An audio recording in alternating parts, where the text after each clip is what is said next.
الله سخر لكم ما في السماوات وما في الأرض وأسبغ عليكم نعمه ظاهرة وباطنة ومن الناس من يجادل في الله بغير علم ولا هدى ولا كتاب منير আল্লাহ পাক বলেন, ও মানুষ, তোমরা কি দেখো না, জলে স্থলের সকল বাহন, সকল প্রাণী, সবকিছুকে আমি তোমাদের অনুগত বানিয়ে দিয়েছি। এটার দ্বারা প্রমাণ হয় মানুষ সৃষ্টির রাজা এবং শ্রেষ্ঠ। আর এটার কারণ হলো আল্লাহ পাক মানুষকে বানিয়েছেন আল্লাহর জন্য, শুধুই আল্লাহর জন্য। নবীদের ব্যাপারে আল্লাহ পাক বলেছেন, ওয়াসতানাতুকা লিনাফসি।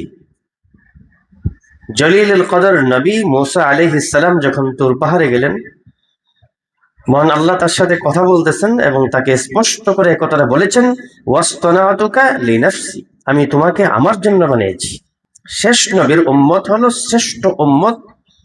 এটার কারণ হলো কুনতুম খায়রা উম্মাতিন উখরিজাত লিন-নাস, পৃথিবীর সব মানুষের জন্য তোমাকে প্রেরণ করা হয়েছে।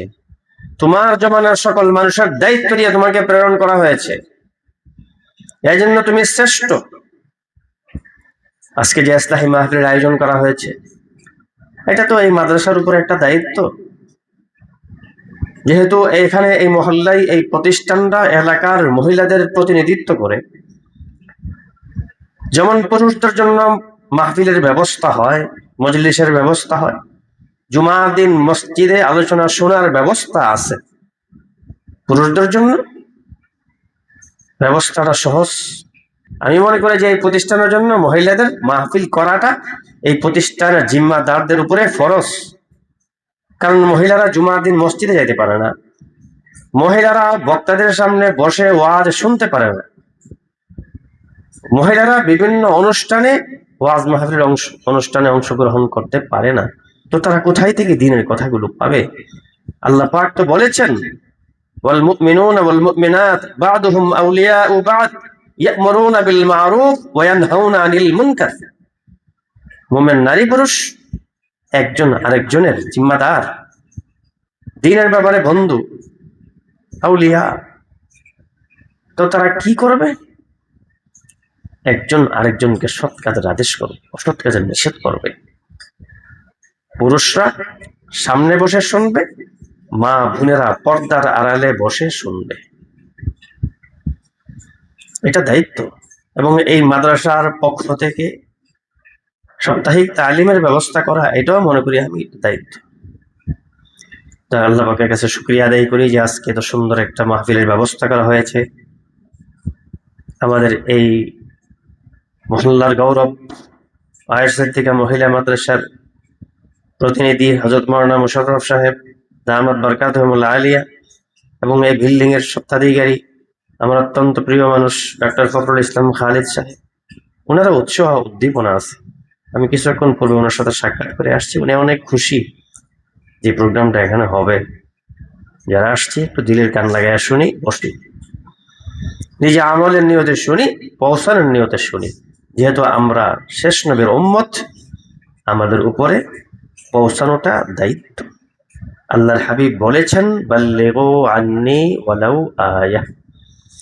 তুমি একটা মাসআলা জানো, ইলমের একটা অধ্যায় জানো, তুমি একটা হাদিস জানো, তুমি যতটুকু জানো অতটুকু আরেকজনের কাছে পৌঁছাও।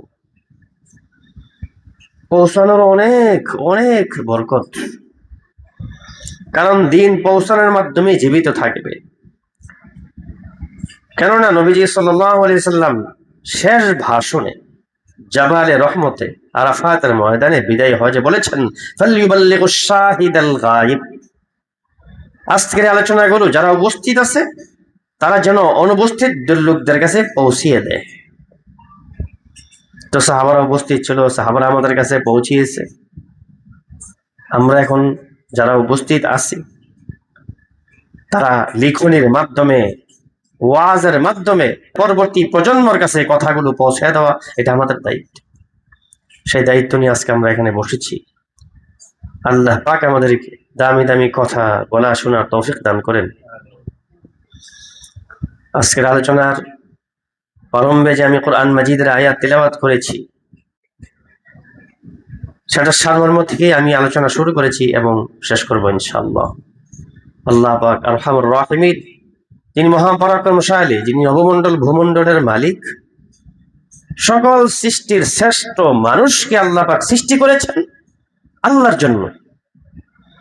এবং আল্লাহ পাক বলেছেন, ওয়া মা খালাকতুল জিন্না ওয়াল ইনসা ইল্লা লিয়াবুদুন।